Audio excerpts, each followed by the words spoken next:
Hi everyone, Halden here, and welcome back to the Ask the Expert series, where today I'll be covering how to use slides within Glean. So, let's begin.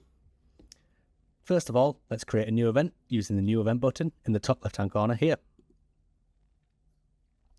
Now from here, we want to import our slides into our Glean event. Now we've got a couple of options on how to do this. First off, in the top right-hand corner, the three dots, the options button, click on that. Third option down will be to import slides. We also have a big import slides button in the center of your screen here. Click that button and there we go. Select the file that you'd like to import, open, and it will start to import your slides into Glean. Now this can take a couple of minutes. It can depend on, for example, the size of the file, but this can also be done during or after class. It doesn't have to be done beforehand, but it's always good to get your slides in before. Now, whilst we're waiting for that to happen, I'll just name the event Slides, just so we know what this event is for. Brilliant. There we go. Our slides are now into Glean. So let's get recording. Click the big red record button in the top left-hand corner.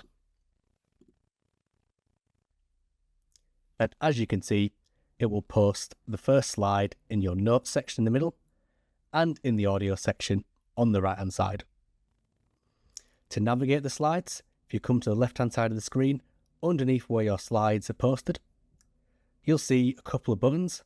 The button on the right, the arrow, will take you to the next slide, and the arrow on the left will take you to the previous slide. You can jump forward multiple slides at a time, and you can jump back multiple slides at a time. And if you get lost as to where you are, to go back to your current slide, we've got the reverse go back button here.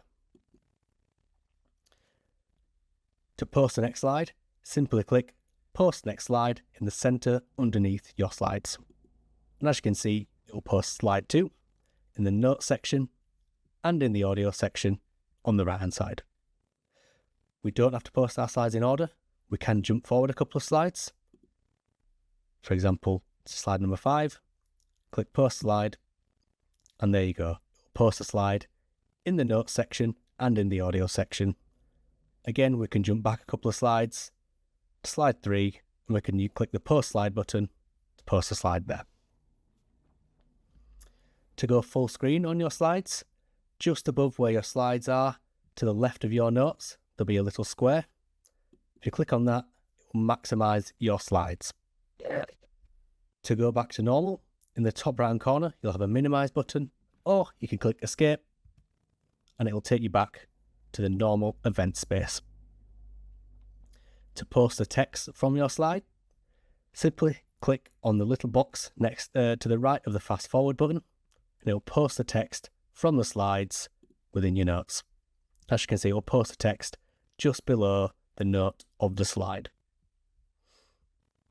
Now, if we'd like to replace our slides, in the top right hand corner, the three dots as mentioned before, the options button, click on that and go down to Replace Slides. Again, you can click on a different option. I'll select the Live Tutorials one. And it'll come up with a little warning saying any slides posted in the event feed will be replaced. Click Replace Slides. And there we go. We've got our new slides within Glean, which again, we can navigate the same way using the arrows. And we can post the slides and it'll show in the notes section and in the audio section on the right hand side. If we would like to delete our slides, we can find it in the top right hand corner, the three dots yet again. The fourth option down will let you delete your slides. You can click Delete Slides. Again, it will come up with a little warning. Any slides posted in the event feed will be converted to headings. Delete slides, and there we go. Our slides have been deleted. I hope you found this Ask the Expert session useful. Please stay tuned for any future sessions that are about to be posted. Thank you very much.